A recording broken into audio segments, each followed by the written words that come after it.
Welcome to Beyond the Headlines on the WMBD Plus app, where we break down today's local news stories with our very own reporters. I'm Brianna Rittman. And I'm Cameron Main. Today we're talking about some proposed changes by state Republicans on the SAFETY Act. Then Normal is receiving over $2 million in grant funding. And lastly, the Peoria Civic Center is celebrating a great accomplishment with ticket sales. But our first local story takes us to Springfield, with Cameron in the hot seat. Oh, yeah. Where Republican lawmakers are proposing SAFETY Act changes. Cameron, explain to us what these changes are. So basically, these are only some proposed changes, so they're nothing set in stone or anything. They're just some ideas that they're floating. And this kind of really all started when the governor in a press conference said he's open to an amendment, or what they call in Springfield a trailer bill. Basically, when you pass a law, sometimes you might have missed something, especially with the SAFETY Act. It's like almost over 700 pages long, right? Right. So sometimes they go, well, maybe we missed things, maybe we can clear some things up, maybe we can make things better. So you send in a trailer bill. So basically, he said he's open to changes to the SAFETY Act. Well, law enforcement and some, and most of the Illinois Republicans have kind of latched onto that and gone like, hey, let's go for changes. Let's change something up. They don't think that it has been as successful as Democrats have said. The Republicans are saying that because of what the SAFETY Act does, it allows violent criminals to go out of prison, basically. And let me explain some of the big points of the SAFETY Act for those people that don't know it. The two big things was it removed cash bail. And then it created basically a pre-trial situation where if you're on trial for non-violent offenses, you would be allowed to be out on pre-trial release. So that means you're just you're free, you're not in jail, you're not kept in, Just keeping someone in jail is quite expensive, so there was a monetary benefit to it. And then also just keeping people out of jail is something that, people would like to do. But it was kind of a move to... Especially for non-violent crimes. Exactly, but it has... the jurisdiction ends up being under the judges, so they can really decide if someone can go on pretrial release. And so there have been situations where someone who has committed a violent crime and then has been allowed on pretrial release and then committed a crime again. So they're like, maybe we should look at it. Maybe there's some changes that we could actually make it a little better, in their minds at least. Okay. Anything else you want to add? Could the changes actually pass? Do you think that? No, You're the expert. Yeah. Yeah, I guess so. But I think the Republicans, the one thing to note about when Republicans have a change is that they're in the minority, and the super minority, because right now, Democrats, they hold, I believe, 78 House seats, which is a lot. In the state. We're talking in the about state. Of and there are 118 seats. And so they have enough for a supermajority, which means they have over 2/3 majority, and they could even lose some Democratic votes on bills and still have that 2/3 majority. It's a lot of Democrats. So trying to convince that many Republicans to vote alongside Democrats, that can be pretty difficult because, there's only 30-ish so Republicans in the House. They just don't have a lot of power to get things moving. Would they like to be able? They would like to repeal the SAFETY Act entirely, and that's why there's some of these proposed changes, because they're trying to figure out politically, hey, where can we convince some Democrats to kind of go across party lines and agree with us on a bill and maybe change it.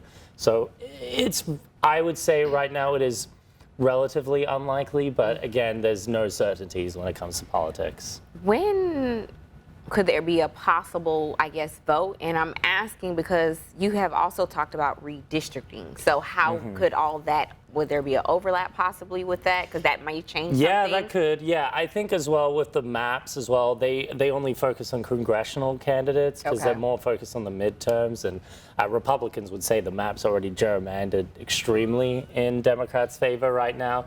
And so there could be some overlap. I don't know if they will actually go for a redistricting move just because it failed in the Indiana Senate. But there's a lot of things that could happen.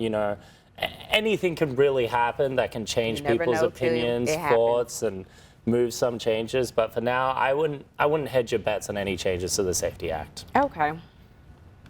So thank you, Cameron, for breaking that down about the SAFETY Act. Switching gears here, as we get set to welcome in the new year, we look back at 2025 and the word of the year according to Merriam-Webster, is slop. Oh, okay. The definition has expanded to mean digital content of low quality that is usually produced by artificial intelligence. This is usually in reference to advertising images, cheesy propaganda, fake news, etc. The word slop was first used in the 1700s to mean soft mud, but now is generally used to mean something of little value. I think about pig slop, like mush. Right, yeah. I really love this word, honestly. It is a great way to say, like, you know, and I feel like the word is used best when it just makes zero sense. Like, sometimes you'll be like, oh, that's cinema slop. You know, it's like if there's something that's if something's like, bad, it's just slop. Exactly. But it could be something that is like people hold in really high regard, but some people don't understand it. Like, oh, someone goes like, oh, you need to read like Of Mice of Men, and someone will go, oh, that's literature slop. Like Wow. that's, see? So that it's a really good insult to if you don't understand something and you want to make fun of someone who seems smarter than you. It's a great way to actually get under their skin. So I think it's a great word. I've used it a fair then we amount of have times. that. Then they start defending. They get really aggressive. Yeah, they're like, no, cinema's great. You have to read it for yourself. You gotta understand. Gone with the Wind is She great. was You the should Wicked watch Witch it. of the West, bro. Yeah, exactly. You know, it's like, so that's kind of how you should use the word. Swamp womp. When we come back and beyond the headlines, we've got Austin from our Twin Cities newsroom to tell us about millions of dollars in grant funding heading to the town of Normal. We'll be right back.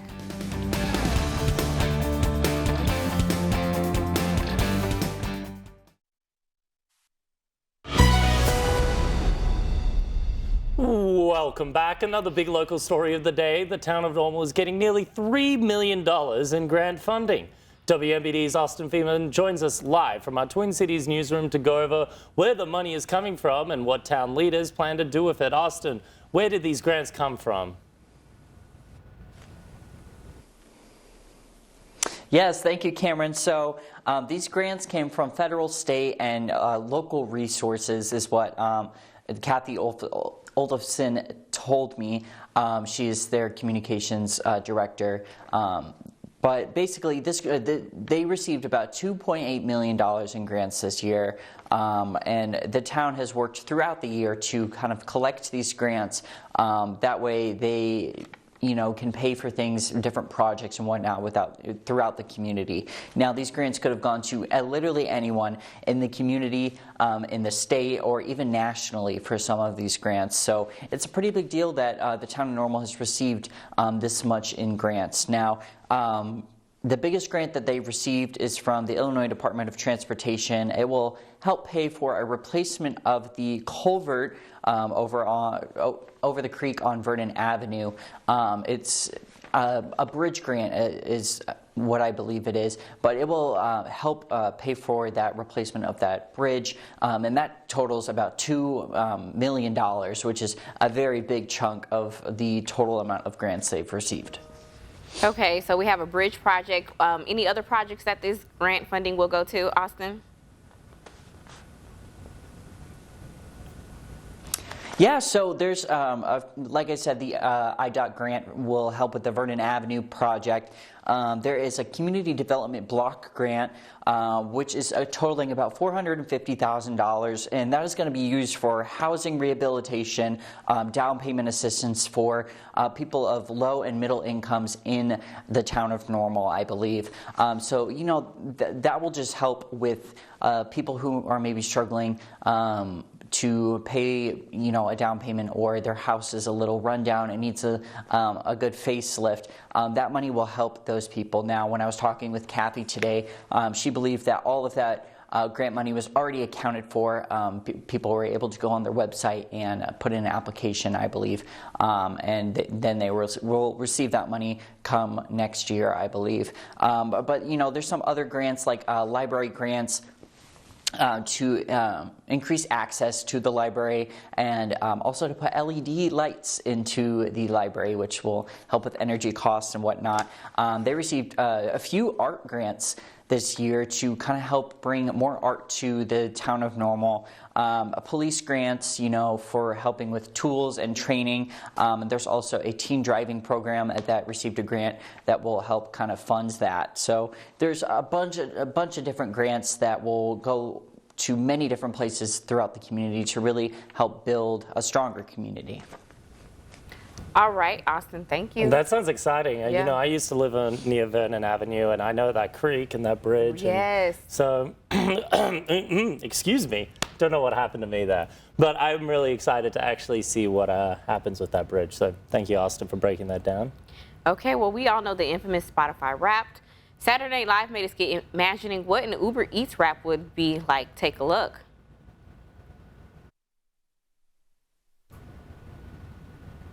You can catch the full skit on SNL's YouTube channel. Actually, I don't think, it's a skit, but I think Uber really did that. I saw somebody's tweet today talking about that. Okay, yeah, this so- is all really interesting, especially because, people don't really feel proud about using Uber Eats. Right. So imagine having it wrapped and it's like, you spent $20,000 on Uber Eats. Because that thing adds up. And, I'm a DoorDash user. I was an abuser almost. I used it so much. And I didn't have a car. And America, It's not walkable. I love this country. Certain cities are just not walkable cities. America just doesn't get public transit. And so it's just, only certain cities. in some of the biggest cities, yeah. They were designed for that. I started There understanding. used to be a train from Tremont to Peoria, which is like cool. I wish we had that still. I wish we had that train. Everything is like you have to drive here, and then some of the Peoria drivers, psychos, and they don't indicate, and they run red lights, and it's always frustrating to see that. So It's always interesting being in college towns to see how traffic goes because everybody drives like their hometown, and so going to school in Tallahassee, that was an issue because you got people from Miami, you got people from Jacksonville, you got people from like very rural. Everybody drives differently, right. and so they're all doing that in one city, and it's a wonder we don't have. The car accident numbers aren't as high as they probably could be. As they could be.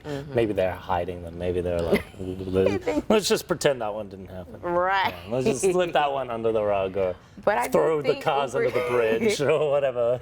I do think Uber Eats did actually do that. I saw somebody make a post today about it. They was like, I don't want this because I don't want to be told I'm big backed. Yeah, exactly. And all that kind of stuff. How many times did I order McDonald's? Right? It's not necessarily Have to think about your decision. With Spotify, that tells more of your personality you want to say because it's like, look at my fantastic music taste. Right. That's the whole point of Spotify Start Wrapped. second guessing. But then like Uber Eats Wrapped, it's like, okay, I ate like the same falafel 5 days in a row. Yeah. Like you're showing me when I was at my low points, Well, also, I think, I have Apple Music, so they do their replay, and I was listening, and it's just always this thing of like, I had one episode, like one weekend in February, where I might listen to one song over and over, and why is that still in my list in still December? in your I did app, not play it that much. Yeah. All right, well, we've got one more local story for you when we return on Beyond the Headlines. We're sitting down with Alex Berger, my favorite person, to talk about a huge accomplishment for the Peoria Civic Center.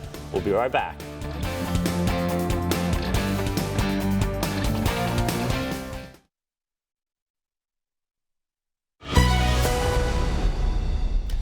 Welcome back. Another big local story of the day. A local venue ranking among the best-selling in the nation. Wow, WNBD's Alex Berger joins us now. So, Alex, what is the venue and how did they fare nationally? Yes, so this is the Peoria Civic Center and the magazine Polestar. They are a live music magazine, and they released results saying that the Peoria Civic Center is one of the best-selling venues in all of America. Wow. So, ranking-wise, they rank 84th in arena, which is really, really good. And then theater-wise, they rank 50th in the nation. Is that also really, really good? Yeah, it is also really, really good. Now, across both of them, they brought in about 14 million in ticket sales. Okay. Now, it should be noted that more things happen at the Civic Center than just the concerts. Right. This is from concerts and plays and musicals alone. So this doesn't play into effect IHSA. It doesn't play into effect, the different sort of conventions that they bring in or anything like that. But it's solely based. Luncheons. Yeah, exactly. It's solely based on their shows that they bring in, the touring shows that they bring in. So it's a pretty interesting thing. So why is this? Why did they get such a high ranking then? Yeah, so they are consistently seeing more and more acts sell out. It is a diverse range of genres and shows that are selling out.